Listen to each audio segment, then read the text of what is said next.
सच्चिदानन्दरूपाय विश्वभूतिपत्यादिहेतवे तापत्रय विनाशाय श्रीकृष्णाय वयं नुमः।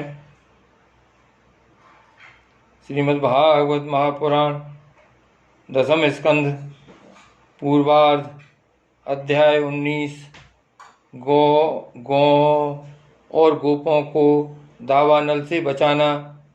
श्री सुखदेव जी कहते हैं, परीक्षित, उस समय जब ग्वाल बाल खेल कूद में लग गए तब उनकी गौएं वे रोक टोक चरती हुई बहुत दूर निकल गईं और हरी हरी घास के लोभ से एक गहन वन में घुस गईं। उनकी बकरियां, गाय और भैंसें एक वन से दूसरे वन में होती हुई आगे बढ़ गईं तथा गर्मी के ताप से व्याकुल हो गईं।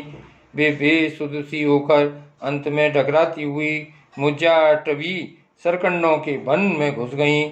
जब श्री कृष्ण बलराम आदि ग्वाल बालों ने देखा कि हमारे पशुओं का तो कहीं पता ठिकाना ही नहीं है, तब उन्हें अपने खेल कूद पर बड़ा पछतावा हुआ और वे बहुत कुछ खोजबीन करने पर भी अपनी गौओं का पता न लगा सके। गौएं ही तो ब्रजवासियों की जीविका का साधन थीं। उनके न मिलने से वे अचेत से हो रहे थे।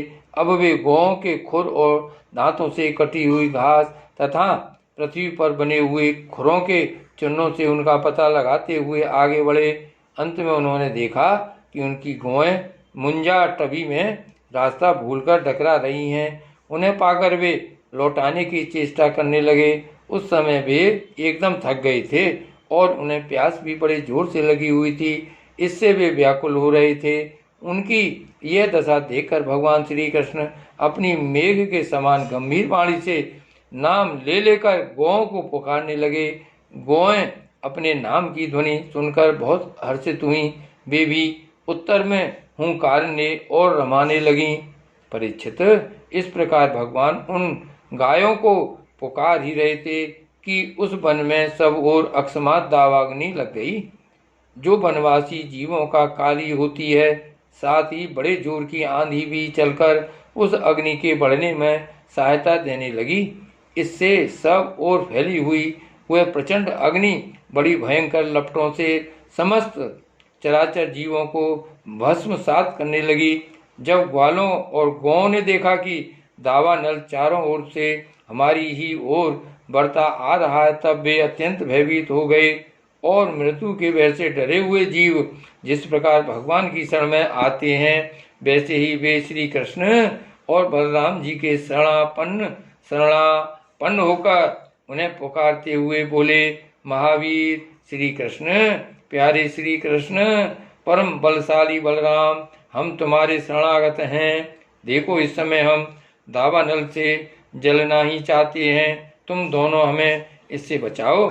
श्री कृष्ण, जिनके तुम्ही भाई बंधु और सब कुछ हो, उन्हें तो किसी प्रकार का कष्ट नहीं होना चाहिए।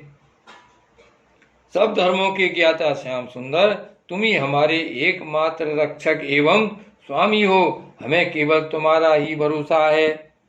श्री सुखदेव जी कहते हैं, अपने सखा ग्वाल बालों के ये दीनता से भरे वचन सुनकर भगवान श्री कृष्ण ने कहा, डरो मत, तुम अपनी आंखें बंद कर लो। भगवान की आज्ञा सुनकर उन ग्वाल बालों ने कहा, बहुत अच्छा, और अपनी आंखें मूंद लीं। तब योगेश्वर भगवान श्री कृष्ण ने उस भयंकर आग को अपने मुंह से पी लिया और इस प्रकार उन्हें इस घोर संकट से छुड़ा दिया।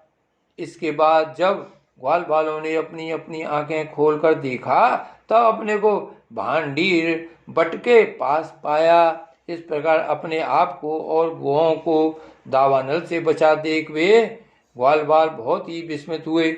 श्री कृष्ण की इस योग सिद्धि तथा योग माया के प्रभाव को एवं दावानल से अपनी रक्षा को देखकर उन्होंने यही समझा कि श्री कृष्ण कोई देवता है। परीक्षित, सायंकाल होने पर बलराम जी के साथ भगवान श्री कृष्ण ने गौएं लौटाई और बंसी बजाते हुए उनके पीछे पीछे ब्रज की यात्रा की। उस समय ग्वाल बाल उनकी स्तुति करते आ रहे थे। इधर ब्रज में गोपियों को श्री कृष्ण के बिना एक एक क्षण 100 युग के समान हो रहा था। जब भगवान श्री कृष्ण लौटे तब उनका दर्शन करके वे परमानंद में मग्न हो गईं। श्री कृष्ण कन्हैया लाल की जय। श्री कृष्ण बलदेव की जय।